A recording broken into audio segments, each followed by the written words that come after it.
I'm Will Lennox from Channel 9, which is a free-to-air broadcaster based nationally in Australia, but specifically I'm based in Sydney. My job is to make sure we can get all vision, audio and ancillary data around the facility. So because we're an IP2110 facility, a lot of traditional devices still use SDI, so we have to be able to sort of bridge between SDI, 2110 and NDI. So we use the Bird Dog Studios and the Bird Dog Quad 4Ks to make sure that we can get SDI into NDI and vice versa, and that'll all go into our 2110 conversion devices. So to be able to get into software that's NDI based, the Quad 4Ks are definitely the go-to devices for us within the NDI environment. In the city, in North Sydney specifically, you have very specific ratings that are required for anything on the roof.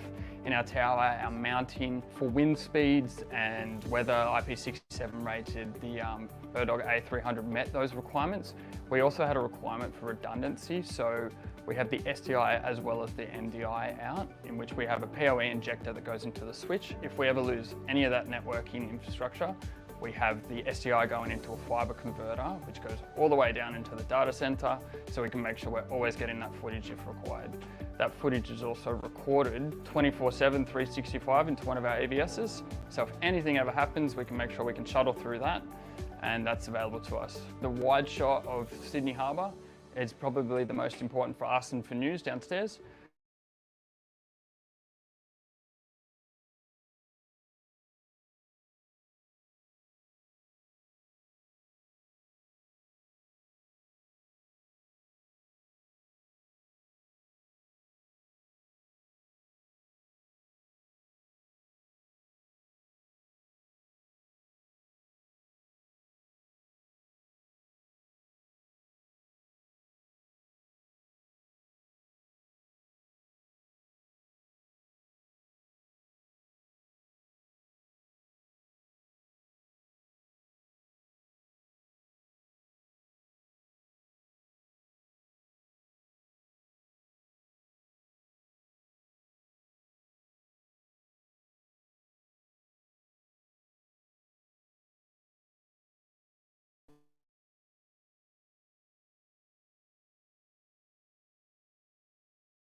Well, it is that time again, everybody. Hope you are doing well. My name is Bird Dog John, and I am back in action. In those scenarios, it's good to neuralize the cameras. You guys know that best. Very straightforward. Plug it in, go to the web UI, link the source, walk away. You know, like super simple. I keep looking over at the chat, and I keep seeing you are full of it. Tasty, spicy meat snacks. Covered in flavor. I mean, you can't go wrong. So what's going on? We've got a handful of folks here in the chat, and I really appreciate that. What's up, mate? Hey, Warren, how are you? Appreciate it. Hey, Robbie, how's it going, man? We were just talking about you. What's going on, Tom? Ahoy. How is it going? What's going on, Go Web? Good to see you again. Thanks for hanging out with us again today. Appreciate that. Feel like I'm in this video more than anyone but John. It's true, NetApp. You are, I'm going to cut this up and put this in the next intro. What's going on, everybody? It has been quite the morning, that is for sure. Let's try this out and see what happens. Now I can hear myself, so I'm going to mute my mic in my own ear, and that's a lot better. But yeah, wowzers. Welcome to the show, everyone. My name is indeed Bird Dog John, and we are getting ready to kind of have an hour of fun chatter about networking protocols, and that might be a part of what my issue was this morning, but we can talk about that too. We're real people over here doing real things, and it's not all manufactured. All of our results are not manufactured before the show. Matter of fact, they regularly fail right before, or during. So, yeah, good stuff there. Can't wait to figure out what was going on. Some updates to what the network is. I'm going to get my little map up here. Updates yesterday to the network that I had implemented in the office. So as many of you know, let me just finish this up real quick. And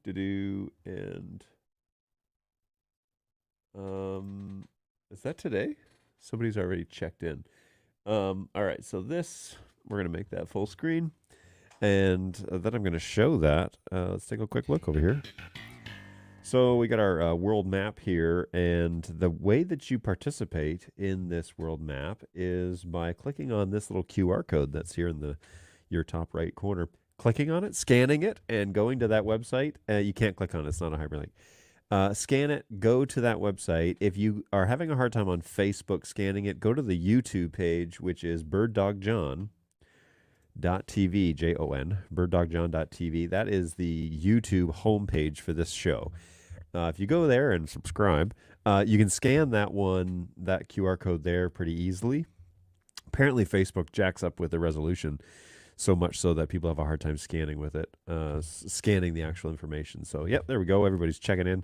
And how's it going, everybody? Hopefully you're doing well, and that is serving my purpose pretty well, having everybody check in.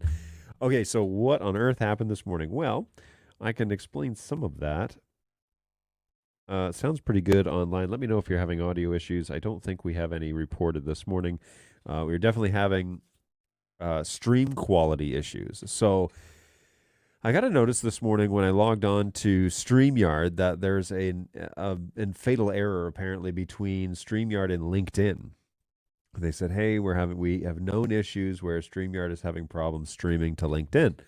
So we're aware of it. You should still be able to stream to LinkedIn, but the links themselves aren't working correctly and blah, blah, blah. And I was like, all right, thought nothing of it.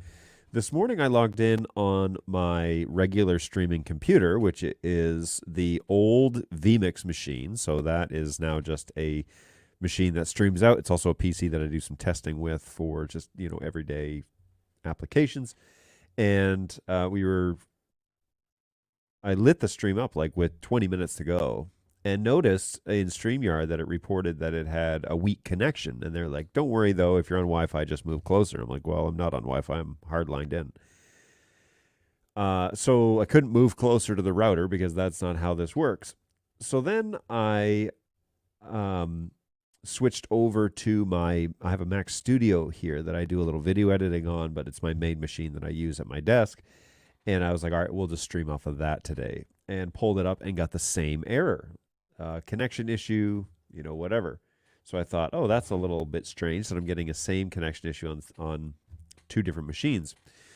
Some backstory here, real quick, is yesterday I ripped out the gateway from the Unify stuff and I switched it all over to basically a Google Home device because I need the DHCP of my core network to be functional on the wireless.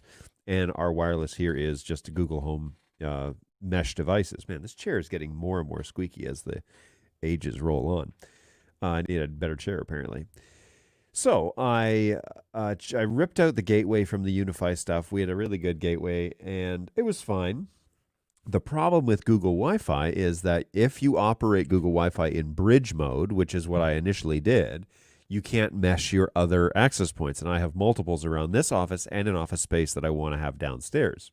So the solution there was either to buy new access points or to change the DHCP router to the Google Home one and then just allow the Unify switches to join that network and our Netgear switches and that sort of thing just to join that network. So I decided, okay, let's change the brains out yesterday. We had a little afternoon rest period of about 1 hour while I did this. And the team did some team building exercises while I worked on the network. And with the hilarious thing about networking, network administration, I find, is that you spend a lot of time waiting for things to reboot. So if you're a network admin, I feel you. I used to do some of that in a previous life. And I forgot that you just wait around for switches to reboot, basically. So you got to go in order. You got to go down the stream methodically, figure it all out. And that's, all good fun. But it took quite a while to get it all working again, which is fine. That's to be expected.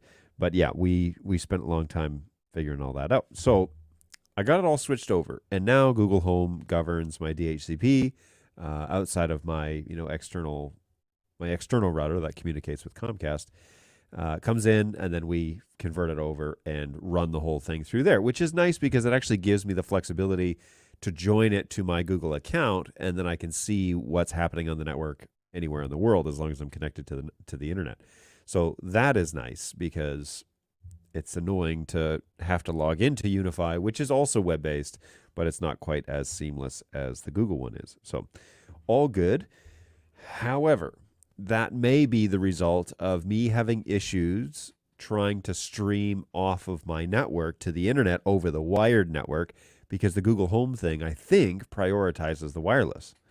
And so my quick solution to this was on the Mac Studio that is streaming my service today, I turned on the Wi-Fi, it joined that network, and now I'm not having any connection issues. So I don't know. More testing will need to be done to find out if it's not prioritizing the wired network or if it's prioritizing the wireless over the wired, which I suspect it is. But also there are reported issues with StreamYard today. So I don't know if it's that or if it's my new network. The major thing I changed was the network infrastructure, the actual path out. So that makes sense. So somebody says, just go full Unify. Google Wi-Fi is thumbs down. I actually feel the opposite. I've had bad experiences with Wi-Fi on Unify, whereas my Google Wi-Fi has been quite resilient. So I actually have the opposite experience as you do. Australian represent. Okay, so maybe that's the same person. Let's find out. Let's look at the stream on Facebook and see if we can see. Oh, hey, what's going on, Warren? Hey, we haven't seen you in quite a while. Welcome back to the show. All good. I think you're in the intro video now that I recall. I've done a small installs with Wi-Fi on Unify, and they're okay. Seems to me that they require a lot of hand-holding, whereas the Google Wi-Fi, these are just the Google Home Wi-Fi stuff, but the mesh network seems to be quite resilient in terms of making it all work. Now, apparently, if it's prioritizing the Wi-Fi over the wired network, that's going to be super annoying because I would prefer it the other way around. And maybe it means that I need to talk to Netgear about perhaps getting some units from them to test on the 42, because I really want to rip out all the Unify stuff anyway and go full Netgear all the way down, an actual Netgear, AV network. So that might be in the cards in the near future anyways, but we'll see. So anyways, let's get the playlist going here because I have multiple camera angles. One of the things that I had to do with the changeover of the network was make sure that the Netgear switches all retained their VLAN information. And I found out, interestingly enough, that some of the ports didn't retain their VLAN information. Like specifically, the fiber connections that I have between the Stream Dudes machine and the Netgear switch changed back to the Data 1 VLAN and were removed off of the 77, which is my studio VLAN. So I thought that was odd. No real reason why it would do that. The cameras stayed on the 77, but my connections to my computers all changed. I don't know why. It shouldn't have done that. And it 100% shouldn't have done that. But they all got one addresses and got removed off the 77. And the 77 was working correctly because conveniently on the screen of my P110, which is this one? No, this one. My P110, it showed a 77 address. It rebooted and came up with 77. So the DHCP on the 77 VLAN was working just fine with this guy, but it was not working well enough. Oh, here's that map again. Sorry, I meant to go back to the oh, there we go. Okay, playlist is running. So the P110 showed a 77 address, which means that the DHCP on that 77 VLAN was operating just fine, but it didn't give 77 addresses to my computers. All of the computers connected to the 77 VLAN, by the way. For some reason, it reverted back on the switch to the data network, and that blew my mind. So I'm not too sure what happened there. That should not have happened. Regardless of what I did further upstream with the DHCP, should not have changed the VLAN on the Netgear switches. So I don't know what's going on there. Also, today's show is not brought to you by Ember Mugs. It's not brought to you by Stanley Travel Mugs. This was a gift that I got for my birthday, which was earlier this month. And Stanley Mugs, this thing is a monster. So this can hold a substantial amount more coffee than my previous travel mug. And it has this ridiculous lid that has this massive closure to it that you can like snap closed. It also came with a straw. Not that I'm a straw guy, but some would say I'm a straw man. But anyways, holds a lot of coffee, and yeah, I've been drinking this all morning. This is from home, so there you go. It's a lot. So yeah, good stuff. Excited about that. Okay, so that's underway. The coffee is almost completed.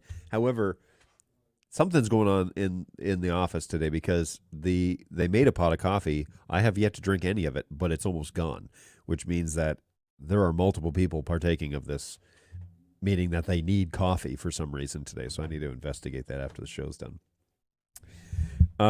Any other changes that I have made? I can't think of anything off like right away. The audio stream. So last week we had CJ was hanging out in the chat on the show, and he had said that he was doing audio for his headphones through one of the additional out buses that's available in vMix. So in vMix, in the studio in the actual settings of vMix under the audio stuff, you can go down to audio outputs, and then it has like A, B, C, D, E, F, G, and in there you can set your headphone audio to route out one of those subgroups. And I thought that's a really interesting idea. So, yeah, what I did was I changed it to be that, and then anytime I want to hear audio through my headset or through my earpiece, I just select that inside the audio mixer in vMix, which is, it gives you, the main output, which is what you're listening to. Okay, that's vMix NDI output 4. that's the main, and then there are the subgroups that are next to it, and it's available on all the channels. So if I wanted to hear my microphone, I could turn that on and it would light it up in my ear as to what it is hearing, which is really cool. Which allows me to quickly check the audio at a vMix level. It doesn't necessarily allow me to check the audio that's going out, but I can listen to it, obviously, on my phone. So that's how I can verify that the audio levels are correct. But if I want to just hear, like, am I peaking or something like that, I can just turn it on, and that works well. So I like that audio workflow. Shout out to CJ, Bird Dog CJ, for turning me on to that. That's really neat. And that's pretty neat. It is pretty neat. So good stuff. Thank you, thank you, thank you. Always helpful. See, okay, so here's the deal, right? I'm like totally ignoring the chat, by the way. Here's the deal. Yeah, we are constantly sharpening the blade when it comes to what it is that we're learning and workflow and all of that. So that's part of the show. Like, that's part of the reason why we're here, is so that we can learn from each other, but also that we can make our productions better. So if you have workflow questions, if you want to know more about, I use vMix, I have used Wirecast, I have used OBS, I have used a handful of things, okay? So if you're wanting to learn more about that, there's a group of people here hanging out. There's a whole bunch of you guys right now, actually, hanging out, and we can, if I don't know, they can help. So yeah, if you have questions about how production flow things work, how to troubleshoot, or problems that you're experiencing, we're more than happy to give you a hand with that. What's going on, MTash? Good morning from LA. Nice to see you, NetHab. Hey, we're back. Or baby, we're back. Well, we are indeed back. I don't know about the babies, though. Hey, all good. We all have them. Hey, John, what's going on? Jeremy, how are you? Good to see you again. Hey, I have a question about Discovery Server. Can we chat through that? Absolutely. Put it in the chat. We'll talk about it. Howdy from Chicago. What's going on, Fritz? Sitting at O'Hare waiting for a delayed flight to Cleveland. Ah, today's the Cleveland day, eh? Well, I'm glad that you're able to check in with us. So, Fritz, always nice to have you on board. Yeah, it was. Don't know why it's just Facebook users. Hey, are we talking business or home user? Oh, yeah, go Netgear. Just was talking to them about integrating in Sydney and hoping to deploy a new AV network with 50 plus switches. My goodness, that's a lot of switches. Well done. That'd be fun. Hey, do you use VLAN tagging? I do use VLAN tagging, yes. Sick. We want Ember. Bird Dog John, you are one of two men that I know who uses Stanley. Yes, so I got this as a birthday gift, but truth be told, it holds a substantial amount of coffee, and it keeps it warm for most of the morning, which is as long as that cup of coffee is going to last me. So that's all that I care about. Coming from home. Oh yeah, also, this little like tapered piece at the bottom here, it fits perfectly in my cup holder in my F-150. So big fan. It's working out well. Do you guys have any what's going on, Samuel? Do you have any do you guys know of any instances of P200s jumping to black and white color after a power cut? Or building guys ran a power backup generator test and cut the power to our building? I came in on Monday and all of my camera positions had reset and were displaying black and white color. Yep. I know it's happened to the cameras after a firmware update before. Not a big deal. Just happened again before. Sherman says, SLCUT in the room. Hi, Sherman. What's going on? Good to see you again. Don't know what your abbreviation means. Yes. So, Samuel, yeah, the black and white on power reboot, that means that the camera settings were not saved on preset 1 after you did the firmware update. So if you recall preset 1, does it all go back correctly? If it does, then I would go into the OSD and verify that the preset 1 is the preset that gets recalled on power startup. Salt Lake City, Utah. Ah, there we go. Good stuff. What's going on, Sherman? Pleasure to have you all the way from Utah, Salt Lake City. Good stuff. Hey, thanks for adding in Discovery Server for the iOS app. Saves my hind parts daily. What's going on, Warren? So I didn't add it, but thanks to BirdDog, because I definitely am not an engineer. So I will send that up the chain and let them know that you appreciate the Discovery server being added to the iOS app. Which app specifically are you referencing? Because I'm testing stuff, and so I don't necessarily know what's in the store and what's not. I'm assuming, do you mean the PTZ controller? Let me go in here to remote IP source, groups, Discovery server. So that's probably what you're talking about.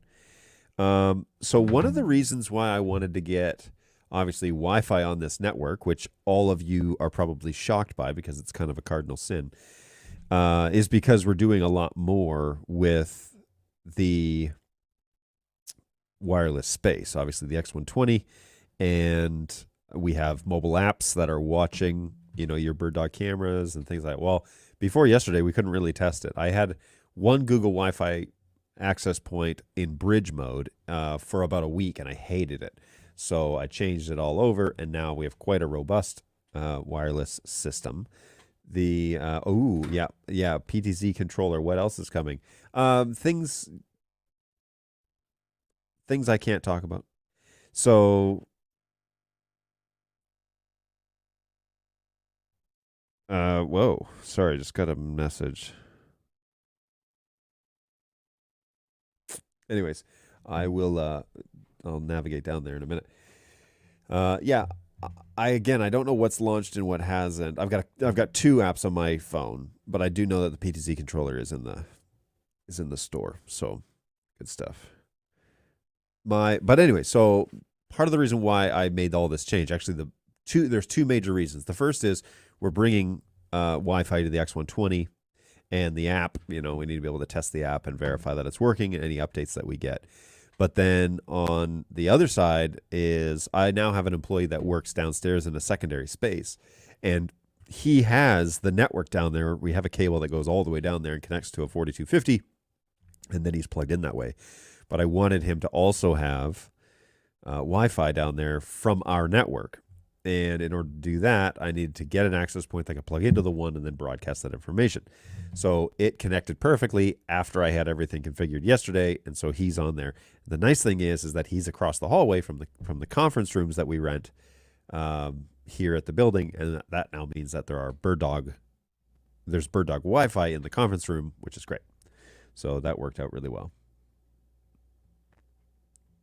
We're getting really close to the end of Q3 for the X120 shipping date. Anyways, what can I say about that? I don't really know anything about the shipping process and status of the X120. We're having various reports from people around the world saying things, but as I know it, it is not shipped yet. That's what I know. That's the extent of what I know. So we shall see. Let's see. What did I miss here in this conversation? I'll drop my question in a few. I got to jump to a meeting. I don't want to miss the response. Understood, Jeremy. Yeah, let's talk about whatever it is that you have coming up. In the meantime, we should probably talk about today's content, which is a question that came in, I think, on YouTube from somebody that was watching, and they just like to know, when you're talking about NDI, can we talk about the differences between TCP multicast and RUDP? And I actually think that's a great idea, because we can navigate that conversation. Now, we've talked about it a fair bit, but to kind of put it all in one place and to make it a useful conversation, let's kind of dive into it a little bit, and we can answer any questions that you might have after that. So what's the difference between TCP, multicast, and RUDP when we're talking about integrating NDI? From like 10,000 feet, NDI is a AV protocol, but it stands on its own. It's not like the other ones out there, okay? And quite frankly, all AV protocols have their own requirements and needs. Because if you consider Dante an AV over IP network protocol, and you consider 2110 an AV over IP protocol, and you consider NDI one of those as well, they all have their own individual requirements. And so that begs a question, more or less, what is required for NDI? And we give you these different transport protocols based on how it is that you're designing your NDI network. It's part of the reason why the Netgear 4250s have different profiles for different functions, right? Because they each have their own individual needs and requirements. So inside the NDI protocol, there are a few network transport protocols that you can choose from. Now, in the wheelhouse, out of the gates, by default, when you're just getting started with NDI, TCP is your best friend. And the reason for this is because TCP is a send and receive protocol, basically saying it's going to send a packet, and then the receiving end is responsible for sending an acknowledgement packet back when it receives it. And it's a two-way street. It happens at lightning speeds, and is really reliable. The problem is that it uses up a fair bit of bandwidth to do that and processing power from the networking stance. And so if you start having a lot of NDI sources, TCP is going to create a lot of chatter because there's a lot of data going on back and forth. So TCP is a really great protocol when you are maybe you have a basic network, or you're just getting into NDI and you want to be sure that it's going to work correctly. TCP is out of the box the right choice, because it'll guarantee that the image from the camera and the commands and the tally information and all that stuff is going to make it to the destination, and it's going to verify it for you. It's going to do a double check, and so the ACK packet's going to come back, and it's quite a nice little it's quite a nice protocol for that purpose. And I would say, networks vary in terms of quality and performance and all that. I would say that TCP across the board is your friend when you're unsure about your network. Okay, if it can't operate in TCP mode cleanly, your network is 100% underpowered. It's a great way to diagnose things. It's a great way to, as general information, if you're having problems on TCP, you're definitely needing to upgrade your network. Okay. RUDP is the next one in line, and this is mostly for a performance stance. RUDP is a UDP protocol, which is a one-way street conversation, but at the beginning, it has this R letter, which stands for reliable, okay? Reliable RUDP, or reliable UDP, or RUDP. RUDP, however, there are a couple of things as of today that you have to know about it. First of all, it's still a one-way conversation, okay, with an occasional check is basically what's going on. And it greatly reduces the traffic happening on your network by using a one-way conversation, but obviously there are no guarantees or checks and balances with each of the packets that are coming across. You trade that off, but you lower the requirement of the network. And so UDP or RUDP has this ability to lower the network bandwidth, the actual processing power that's needed to get the packet from one place to another, but it also greatly reduces, or well, maybe not greatly, but it reduces. UDP straight alone greatly reduces the likelihood that the packets are going to be arriving, received in order, with integrity, all of those things. So RUDP was the answer to UDP kind of not being great. RUDP provides some checks and balances, and it does increase the actual transmission between the two endpoints that are trying to talk over the NDI transport method. So RUDP is kind of next in line when it comes to, I've got a basic network and I want to see if I can get more sources on here, but continue to have fairly reliable signals. So TCP, my NDI signals, I've got too many now for TCP to work. So now I'm going to go to RUDP, which is also I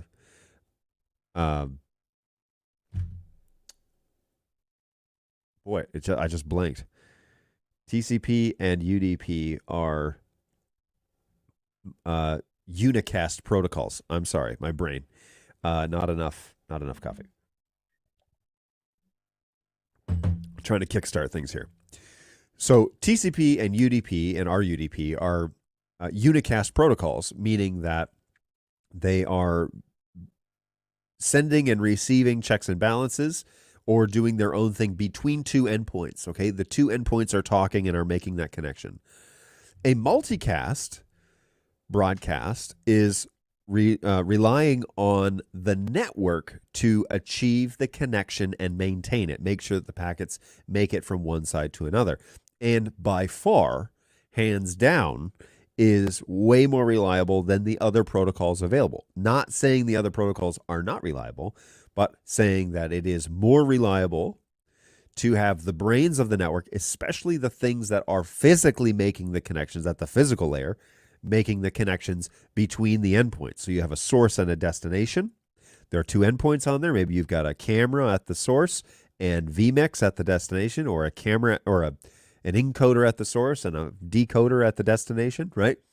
The physical layer is being patched through these switches, and if it has the brain power, then the sophistication to run a multicast configuration like an M42 or 4350, you're leveraging the horsepower and the routing information on the network to achieve the transmission from source to destination.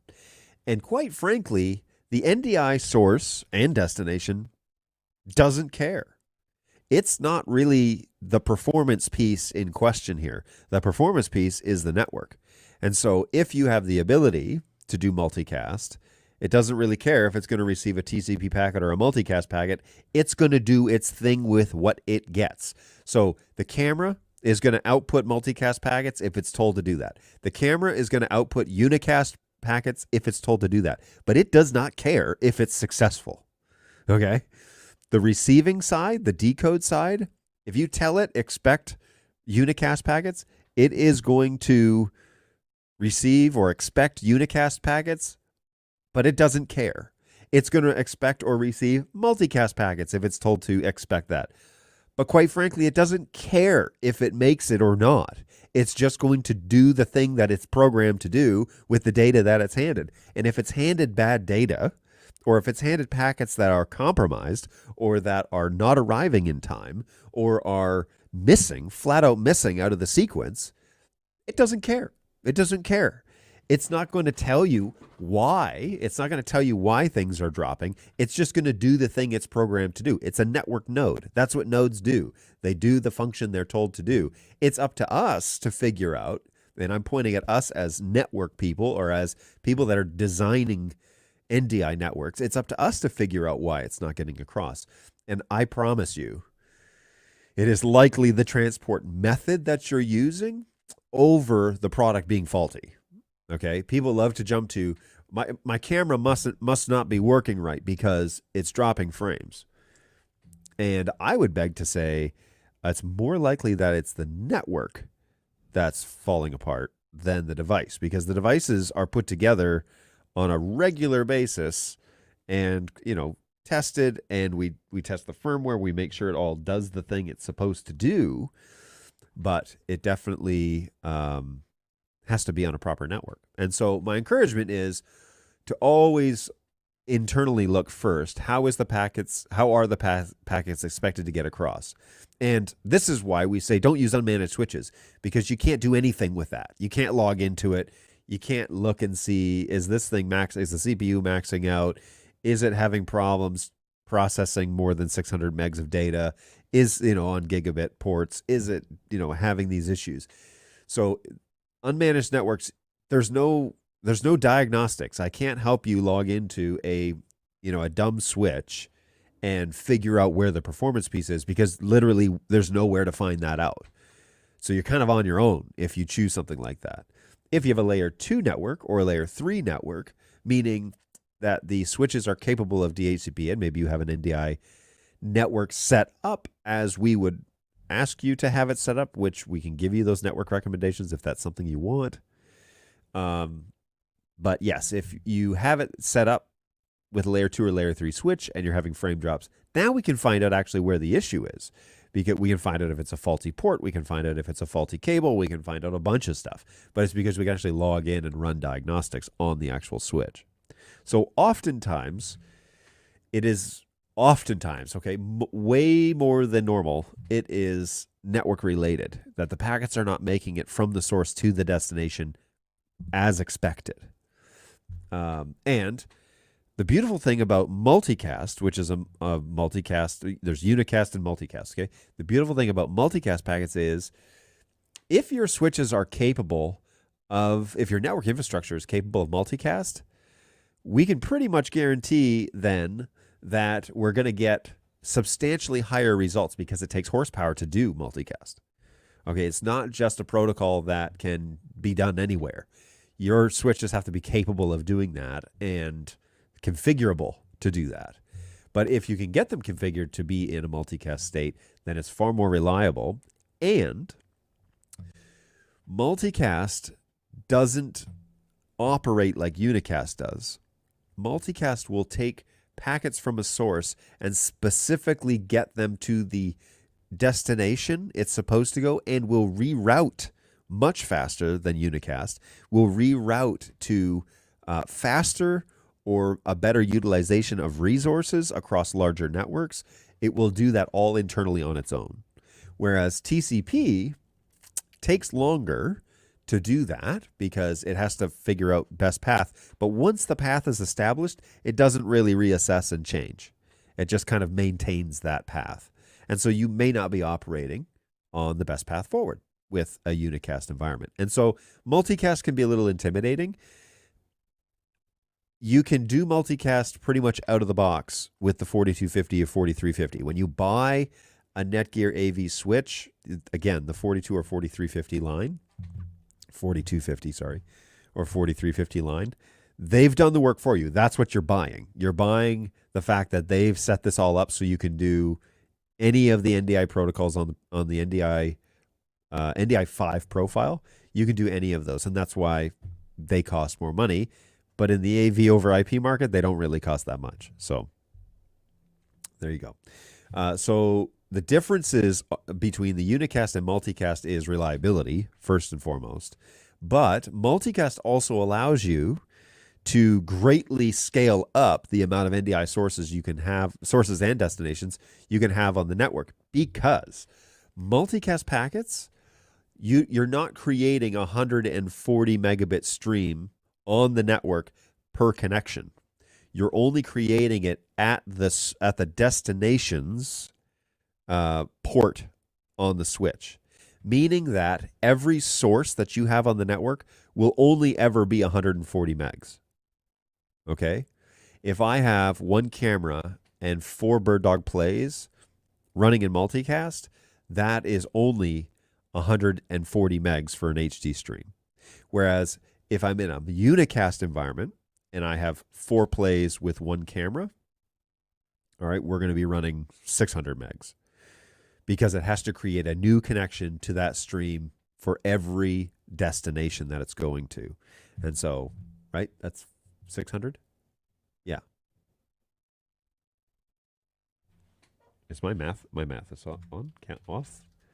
Yeah, 140 times 4? 560. My mistake. 560. And then with 20% overhead. So it's about 600. But for an HD stream, in unicast, it's per connection, whereas in multicast, it's per source. So now I can have 4 sources, and that will cost me 560 megs instead of one source to 4 destinations. Okay, so it's in unicast, it's per destination, and in multicast, it's per encode. So or per source. So if you have 4 sources on the network, that's going to equal 560. If you have in multicast, if you have it in unicast and you have 4 destinations, that's going to equal 560. So hopefully that's relatively helpful. And now I will get back to the chat. It looks like I've missed a few things here.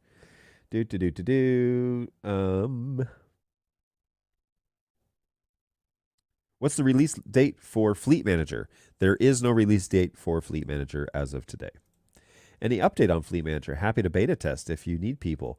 I know that they are getting to that stage, but I don't think they've opened that up yet. So we'll keep your eyes open to the Facebook group, because I think that's where they might announce it. I don't know. I know they already have like people that they will beta test it with, but they may let you do that. Just turn multicast on all the cameras on a corporate IT network and they'll love it. Yeah, please don't do that. That's not going to work out great for you. So odd. Listening on Facebook on my phone, showing YouTube on TV, both on the same Wi-Fi network. TV slowly falls out of sync with the audio. Video later than the audio. Can you post the recommended network settings for a managed network switch, especially multicast settings on a layer 3? So no, the recommendation for the network settings is for getting started with NDI.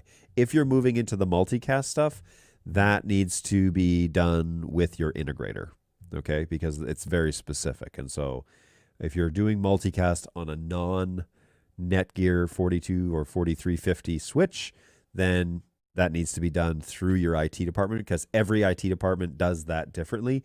If you're just running solo and you're trying to do multicast, then we can kind of talk to you about it, but you should get into the AV over IP switching realm, the Netgear switches, to do that. But that's 560 across the entire network, so can overload it. I mean, you can easily overload the, yeah, like, again, 4 sources on just a free-for-all network is going to be a taxing situation. So that's why doing multicast, I mean, it's still 560 for 4 sources, but generally those switches are able to, if they're multicast able, then it's going to be able to manage that data a whole lot better than in a unicast environment. But unicast is the plug-and-play world. I mean, that's what every single home router is, right? It's set to TCP. So in most regards. Now, to be fair, some products exclusively operate in UDP, where that's the way they're programmed to operate. But anyway, I digress. That is a little, so wait, you said YouTube, listing on my phone, showing YouTube on the TV. So I've got YouTube on my phone. It is in sync. Does it catch up every now and then, or does it stay out of sync? Because I think that may be a local issue. On YouTube on my phone, we're locked into the audio.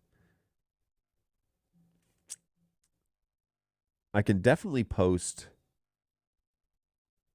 the network recommendations for TCP if you're just getting started. That I could 100% do.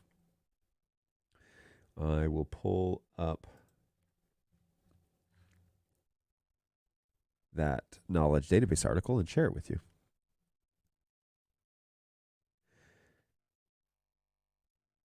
There is, I think I'm safe to say this now, there is a right and a wrong way to design your NDI network. I mean, that's been a long time coming, that phrase, but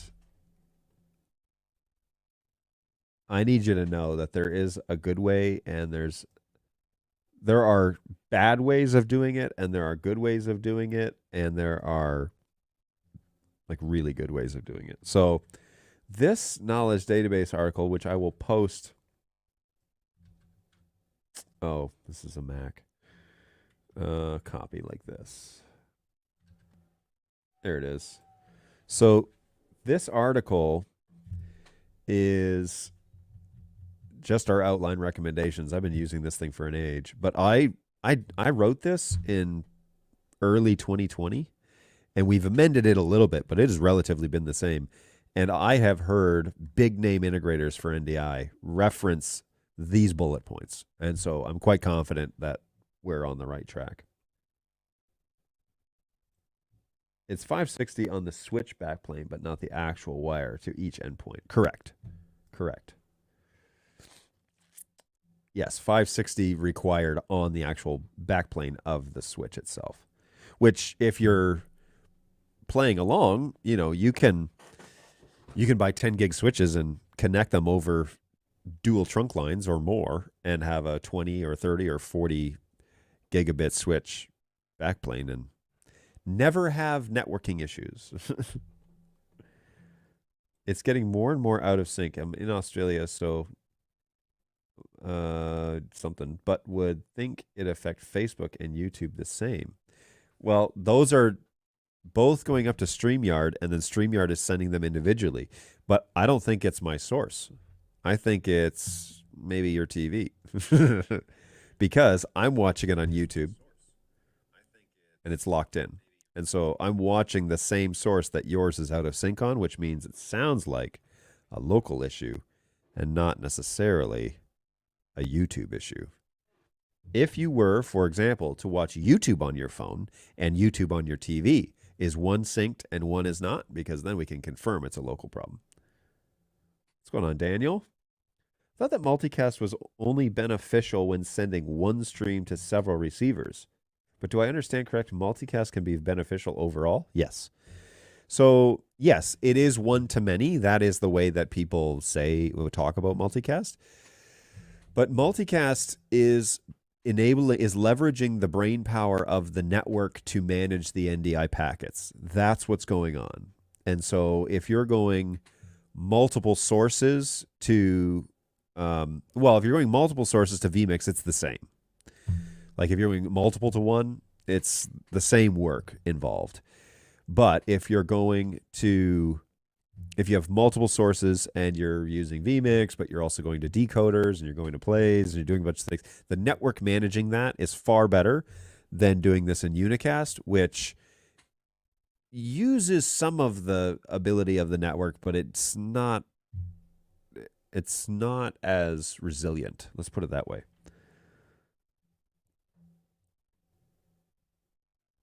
NBN is a horrible Australian national broadband network. It's horrible, and we live in the Stone Ages.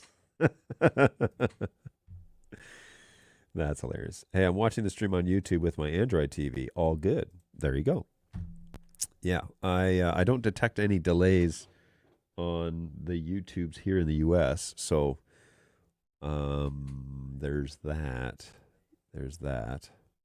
I'm going to switch this over to a bigger screen on my studio. Where is it here? It's screen 1, I believe. Wait. Ugh. This is annoying. Screen 3.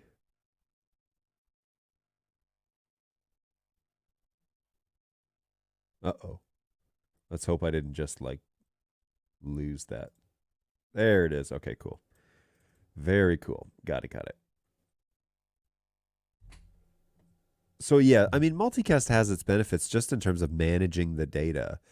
It is also the way to do large NDI installations. I mean, when you get out of the realm of needing to do, I hate to say it because it's different for every manufacturer, but if you get away from doing a small amount of NDI sources and destinations and you start doing larger installs, it really does help in terms of speeding things up and making them more consistent. So can you show how to set up multicast on a 4250? Is there something else that needs to be done or considered than setting it up on a switch and selecting multicast?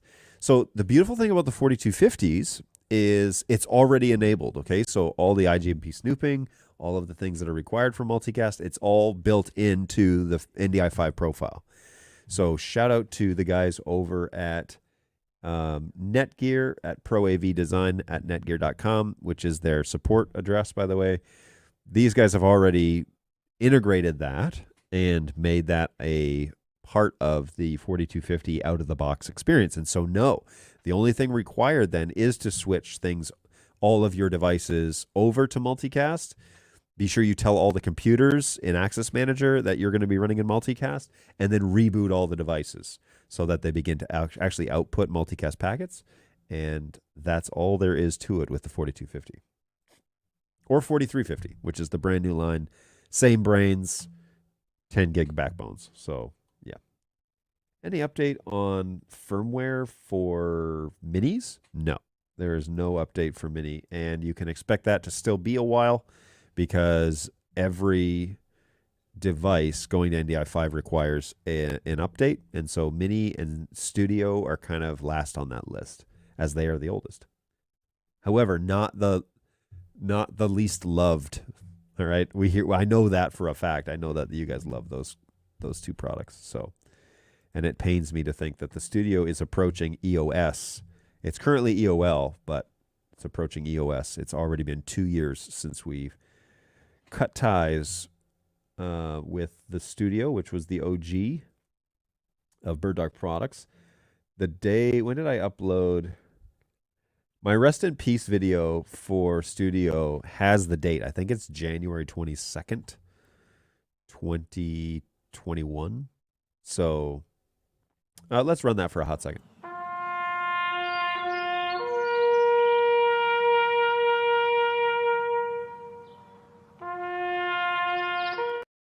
Okay.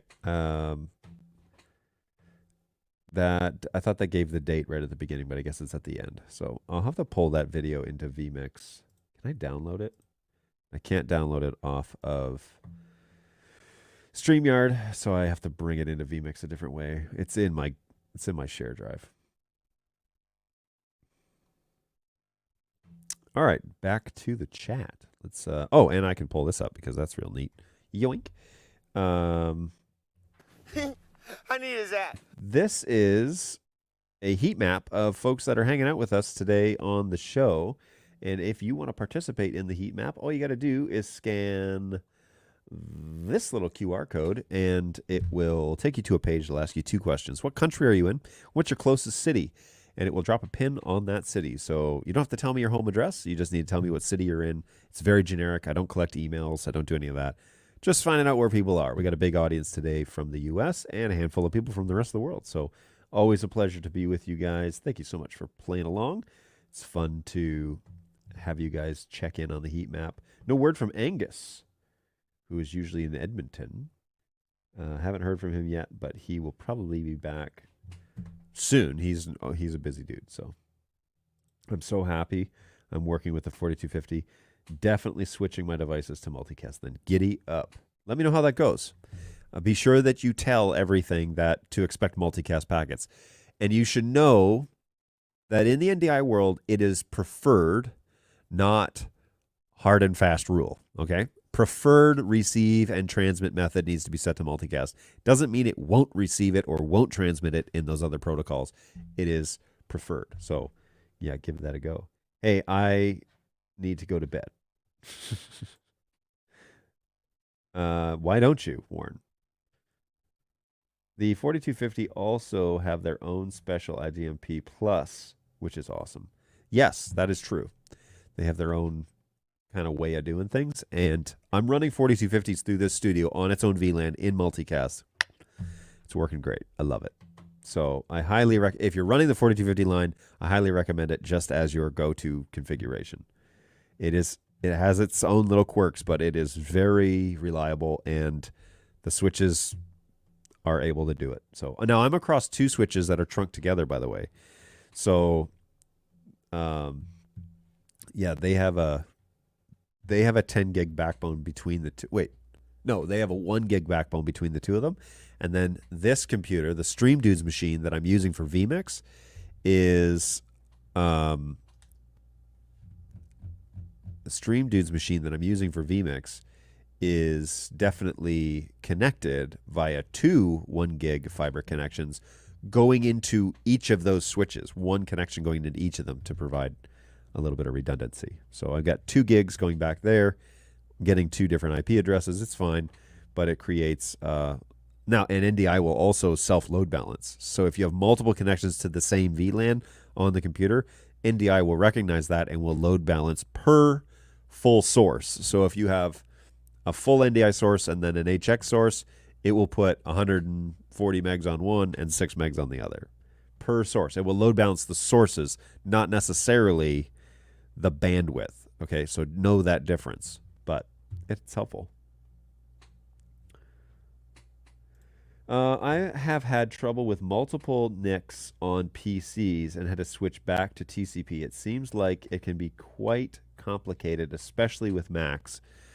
Yeah, Macs are a different pony altogether. I haven't had a lot of success with multiple NICs on a Mac going back to the same VLAN. I use that scenario for crossing VLAN. So if I want to get my 77 network into my Mac Studio, but my Mac Studio is my primary work machine, it needs to be on the data network, I use multiple NICs for that scenario.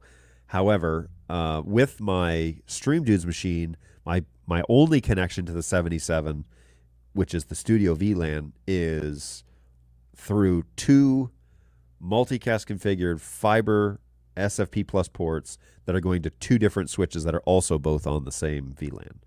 That seems to be working very well. So I like that a lot. And those are in multicast, I believe. I mean, my preferred method is multicast, so there you go. Whatever that means. All right. Let me think about anything else that I need to cover here before we kind of wrap things up today. We've been having a lot of people check in on the heat map, so let's go over there one more time and take a quick look. Looks like we've got somebody over in, where's this? Scandinavia. Ooh, Helsinki, Finland. Very cool. Edinburgh, of course. Caracas. Lots of folks checking in on the States. Somebody over in Auburn, New Hampshire. Salt Lake City, of course. We've had that conversation. San Jose and Los Angeles. We did just wrap up. I think they're wrapped up. IBC was this past weekend. So Bird Dog Jake was over there helping people understand what cloud is all about and all the new stuff that's come out. We just came out with 9.6, which we did a show on last week. So the update for that and all the features that are going along with the new update for cloud. So if you have a cloud subscription, check that out. Always fun. I have a PC with OBS. Sending a video stream over NDI to 2 plays. Do you happen to know what I need to adjust on that PC OBS to make it send out multicast? No. Because OBS is open source. I believe its default is TCP, and that may be all it is capable of doing. Although the packets are created at the NIC, and so you may need to just go to Access Manager and say preferred transport or preferred. What's the language? Access Manager looks like this. It looks like this, right? So you can say advanced multicast, you would enable, and then receive mode. Oh, weird. Where's I thought on here you had to tell it. So here, this should be enabled. Yes, I know what I'm doing. Say, okay, did I just butcher this, my sending? No. But inside Access Manager, you need to enable that.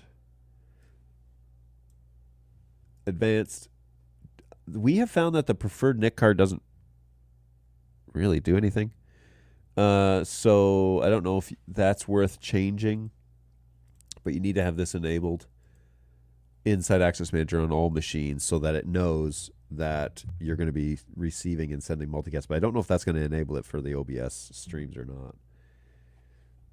not. So if I'm building my own NDI network with my own Ubiquity switches, oh dear, then there's no resources to help me configure multicast. I have 3 P400s, at least 5 plays, 4 Rev4s, TriCaster Minis, keyboards.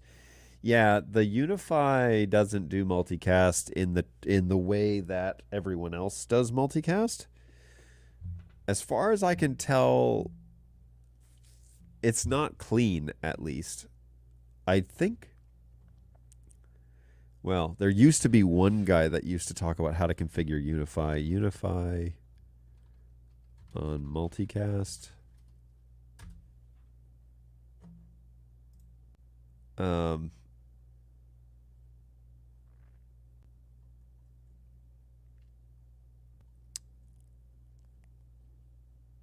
Yeah, it's quite a mess. I don't know of any like resources that help configure Unify to work on multicast. Anybody knows something, drop something in the chat, because I don't think so. I have a meeting on Thursdays trying to sell Netgear switches to my bosses so that they'll let me go buy them for all my campuses. So wish me luck. Aruba is just a struggle. I would echo that, and feel free to show your bosses this video stream and say, yes, I completely agree with you that Netgear would be better for your AV over IP solutions.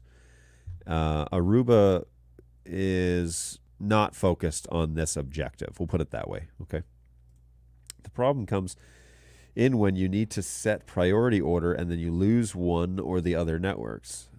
This is specific to multicast. I will take your word on that. I have never needed to set priority, so there you go. All right, folks. Well, there are lots of you guys hanging out, lots of you guys over on YouTube, and a couple more on Facebook and Twitch. I can't see the stats on LinkedIn, so I'm not even sure if LinkedIn's working. I guess I could look on my phone. I think I've got LinkedIn on here. LinkedIn. Let's see if this stream is working and if it tells us how many people are watching. 2 people watching over on LinkedIn. And every time I try to load this event, it says it's having problems. But I can watch it in the timeline. LinkedIn. So it's clean in LinkedIn, but definitely having issues with watching the event. So I don't know what's up with that. If I add Netgear switch to the VLAN on Ubiquiti, could that be a workaround? Maybe. I did this with my other, my previous network configuration a couple of weeks ago, but I just use the VLAN locally inside the Netgear stuff. So I had Unify network switches operating the primary data network for our phones and our internet and all that crap. And then I just had a Netgear switch running a VLAN locally with a DHCP to govern my studio. And then I just bridged those two on the computers that I needed to use. Oh, sorry. I bridged those two by using a dual NIC. And so I had one on the 77 and one on the data network, and that worked just fine. So now, that's still how it is, by the way. However, my Unify switches are just basically unmanaged switch. Well, they're managed, but they're layer 2 switches, not doing anything else. And more all NDI devices there. Hey, take it easy, man. Have a great evening. Get some rest. I'm yawning too, so maybe that's coming across from Australia. Still on Australian time. I haven't been to Australia in over a year. But I'm still back there, so all good. No, I had a busy weekend. Actually, I was away this weekend in Nashville again. And that trip's always crazy because I wake up super early on Saturday morning and get on a plane. I'm there by 9 a.m. I work pretty much till 9 p.m. on that Saturday, and then I'm up and back at the venue at 8 o'clock a.m. And then I don't get home until 10 o'clock p.m. that following day. So it's 2 days of 12 to 15-hour days usually. So that's why I'm a little bit tired. I did take the morning off yesterday to try and just kind of recover and get all my stuff sorted out that I need to do that. So, but we're back here today, so all good. And drinking coffee.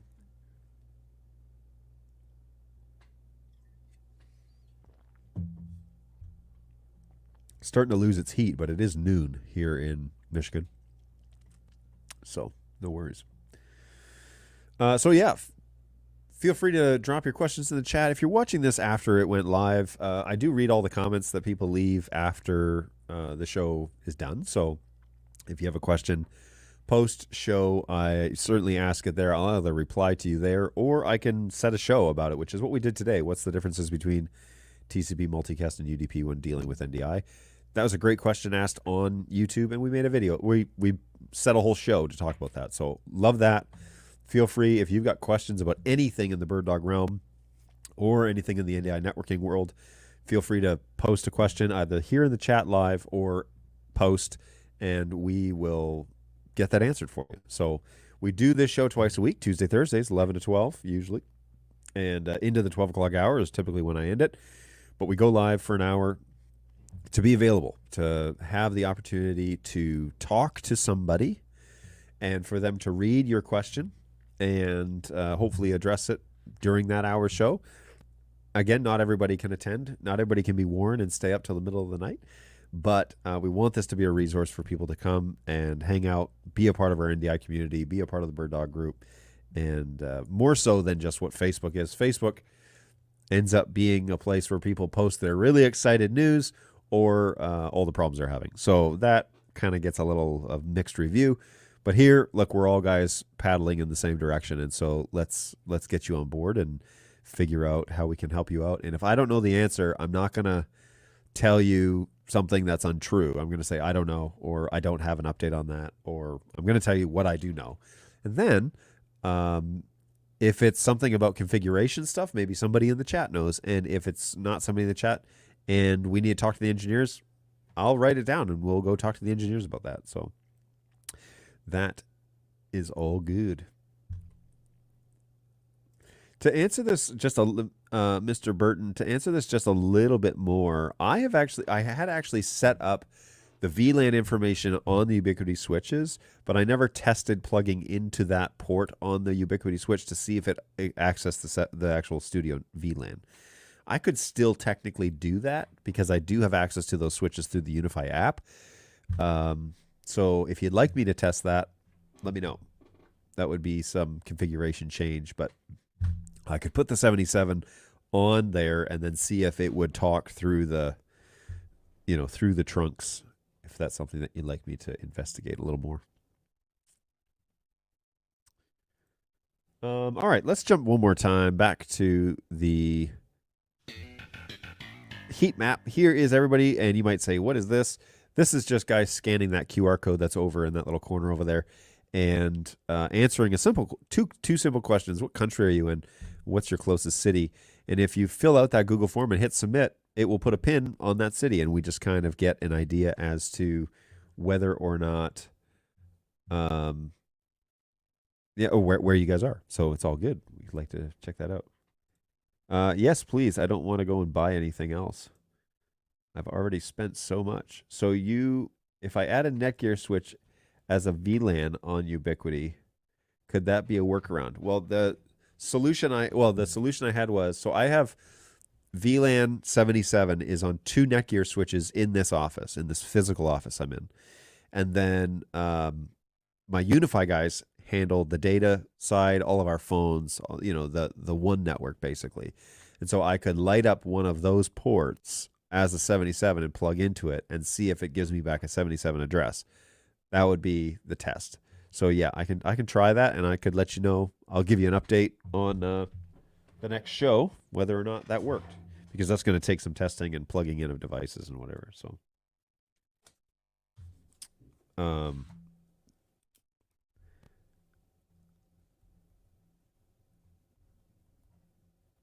yeah, I'll test that after the show for you. It's a good idea. And then I'll try and remember to announce it when I get back in.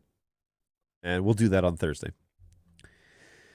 All right, guys. Well, I think that is everything. That's all I am going to get around to talking about today. So thank you so much for hanging out with us. It's always a pleasure to be with you. It is definitely a highlight of my week to get to navigate some of this stuff with you, whether or not it's confusing or not.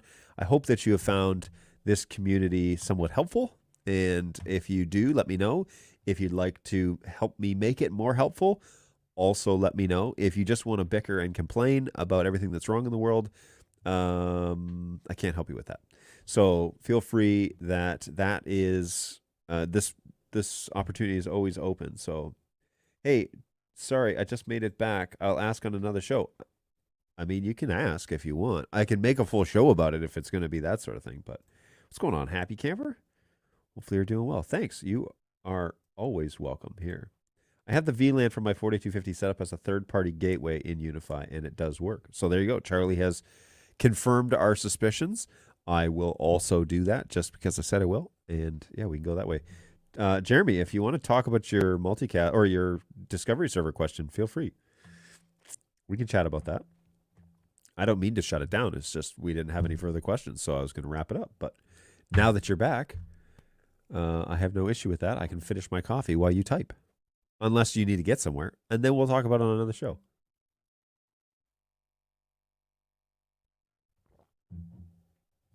Oh, that was the bottom of the pot. That's for sure. Whew. Ugh. Yikes. I'm working with an organization that has issues with choppy video. Okay. So out of the gates, before we talk about anything, I'm going to say, where is it choppy? Is it choppy on a decoder? Is it choppy in studio monitor? Is it choppy everywhere? Would Discovery Server help with that? Okay, so choppy video is an indication that packets are not making it in time due to performance issues. So the first question is, what's the network infrastructure? If it's anything that has link in the name, you need to get rid of those products. The choppy video is typically packet buffers that are filling up and then dumping. That's very, very common. So I will be testing that shortly, currently in Wirecast. So yes, so if the packets are being sent out onto the network and you're watching it in studio monitor and it's working clean, but it's not working correctly at the decode side, that could be packets not making it across all the way. Discovery Server helps us quiet down the network in terms of there's too much going on, and it provides an MDNS if you don't have one. So Discovery Server can help in any network configuration, but if you're running a static network and you don't have a MDNS, that's what Discovery Server can help with primarily. Choppy video is usually an indication of underperformance, meaning that the switches are not able to get all the packets across at all the time. Whether you're having packet flooding or something's going on, that's usually how that works. I'll look at the cam feeds in Studio Monitor. Yeah, check those out, because if they're clean there, then that could be something different. If it's choppy there and it's choppy on the other side, and try and look at a feed on Studio Monitor on a machine that's not doing anything else. So close Wirecast if you're going to use that machine. Be sure you close Wirecast, close down everything else, and then open Studio Monitor and see if you can view the feeds clean in there. Wirecast gear, dual LANs, one house network, one PoE NDI LAN. What would cause packet flooding? Okay, copy that. Packet flooding is usually an abundance of broadcasts. And so, for example, the original NDI protocol long ago, it's been fixed ages ago, was that it was sending out constant broadcasts and was flooding the network with broadcasts, basically. And so switches couldn't keep up, everything would lock up, and you'd get drop packets, or you just get no useful data at all. So that's where Multicast helps a lot, because you don't get that sort of information. Discovery Server would stop packet flooding as well. If you're noticing that you get lots of sources and you're getting a lot of packet broadcast requests, Discovery Server basically stops the broadcast requests and tells the device, the NDI device, only send your data to this IP address. And so the packets then go to one IP address. The Discovery Server catalogs that information, and then that gets retained on the Discovery Server. And then anytime a decoder wants to connect to it, it requests it from the Discovery Server. Now, computers, okay, Studio Monitor, for example, if you join a network that has a Discovery Server, Studio Monitor is still going to send out a request and say, everybody tell me who you are. It doesn't necessarily have to be pointed at the Discovery Server. However, if in Access Manager you put in the Discovery Server IP address for the DS that's running in a different location, it will greatly increase the chances that you're going to see all the devices on the network, because Studio Monitor is just a way of asking, hey, who's here? And if the NDI sources are broadcasting at that time, it will pick those up. But if it's not broadcasting at the time, for example, if it's connected to a Discovery Server, it may not see that source. So DS, everything talking to a Discovery Server, is a great way of quieting the broadcast network, the broadcasts happening on the network, and getting consistent results for every time you open a program like Studio Monitor or Keyboard or something like that. Discovery Server with the choppy video thing would help with it if you have packets, if you've got packet flooding, or if you've got too much going on, like you're kind of right at the threshold of what this network can handle. This would eliminate the broadcast tasks, which is actually a substantial amount of processing power needed on large installations in unicast. So I was going to say uniform, but that's not right. In unicast, so I would definitely look into it but you're probably at the max the network can do. If you're starting to see choppy video, if it's happened recently, you're starting to get choppy video, then that would definitely indicate that the network is getting to the point where it's maxing out. So I think that would be a safe assessment right out of the gates, because that way you could, if you start up DS and then things clean up, you're basically maxed out. The network's maxed out. You either need to go multicast or you need to buy more robust networking equipment. One way or the other. My front door alarm just went off, so we're going to find out who walked up to the front door. I've also noticed that inside StreamYard, this whole show, by the way, inside StreamYard, we haven't had a connection error problem again. So that's fascinating that I turned on the Wi-Fi on the Mac, which, by the way, network is the priority on this. Oh, it's the priority on the Mac to the Wi-Fi connection. I was monkeying with that yesterday, and I just realized that I left that Wi-Fi connection to be the priority of the network with this particular computer. But anyway. Anyways, Jeremy, hopefully that's helpful. If not, you know where to reach us to ask your specific questions if stuff continues to go on. But I suspect it sounds to me like a network performance issue, depending on what backbone you're using. But Discovery Server might help if you're at the threshold of the performance of the network and you need to eliminate the broadcast packet piece. That's what DS would do, and that you might see a slight uptick in performance by doing that. You can pretty much almost be certain, okay, this network's kind of maxing out. So yeah, man, let us know. And if you are able, come back on Thursday and tell us how it went. So I will plan to be here on Thursday, folks, right around 11 o'clock, as long as I'm not having performance issues, and personally or with my equipment. Take that for whatever you think it means. And we will be back on Thursday at 11 o'clock Eastern Time right here in the U.S. for at least 60 minutes of riveting content talking about network protocols and NDI and Bird Dog products. So I know that this is a very niche market that this stream works for, but it needs to be available so that you guys feel like you have an additional outlet to communicate and ask questions, to interact with people. We're human beings at the support department. We're not a bunch of drones. We don't have a big answer book that my support agents flip through and find out what the answer is to your question. These are like product specialists at this point. So they are great at troubleshooting. They do it all day, every day. We've had an uptick in requests recently, just people getting into NDI, which is great, but it does generate a lot of work. So feel free to reach out to us at help@birddog.tv. That is where, no, that's hello. Reach out to us at help@birddog.tv. That is where you can find my support agents. We have 3 dedicated agents for the entire world for all global tickets. But like I said, they're specialists. So reach out to us if you genuinely have a problem. We'll try and get back to you within a couple of days and start that conversation and start finding solutions for you. We try and get back to you, obviously, a lot faster than a couple of days, but we give ourselves that buffer in case something happens. And recently, things have been happening where folks have been getting sick or just really run down. And so we've been taking a day or half a day off just to try and recover and get back to 100%. So feel free to reach out to us at help@birddog.tv. My team, Jess, Frink, and Senseless, are there to assist. So feel free to reach out to us anytime. I have 2 PoE NDI cams on a basic Asus home router. Not my call. Yeah.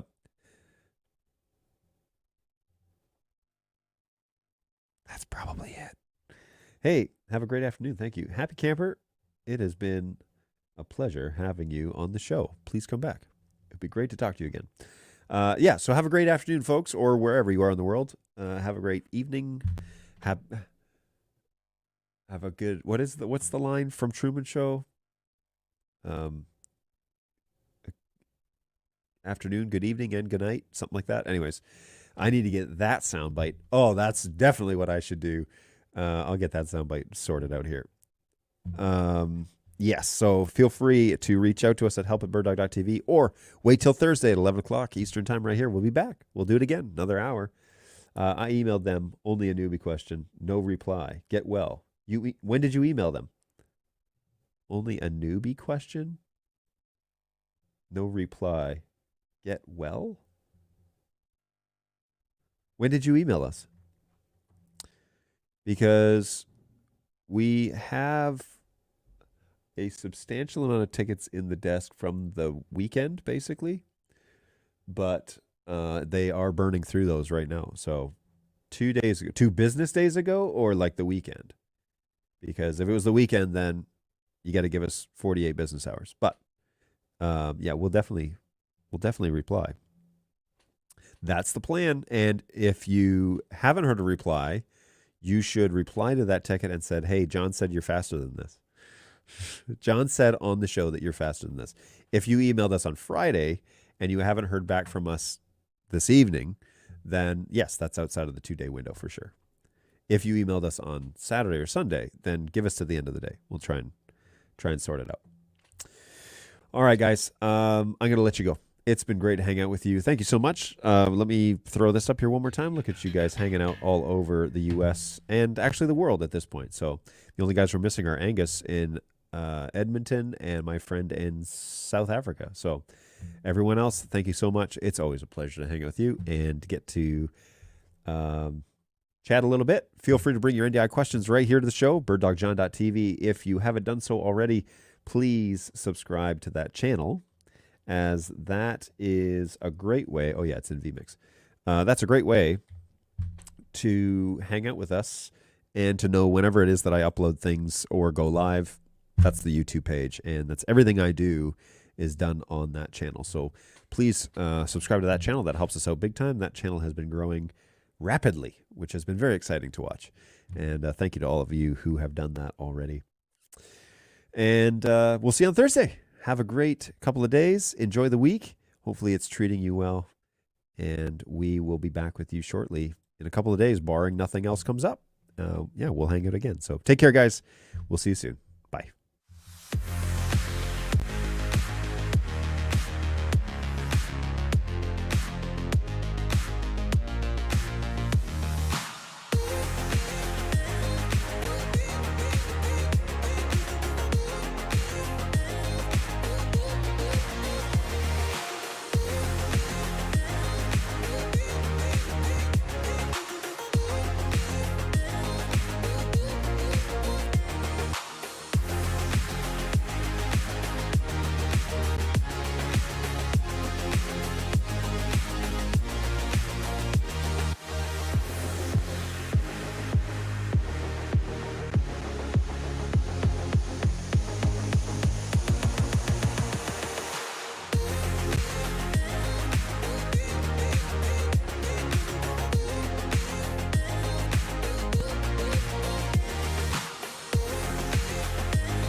Resistance is futile.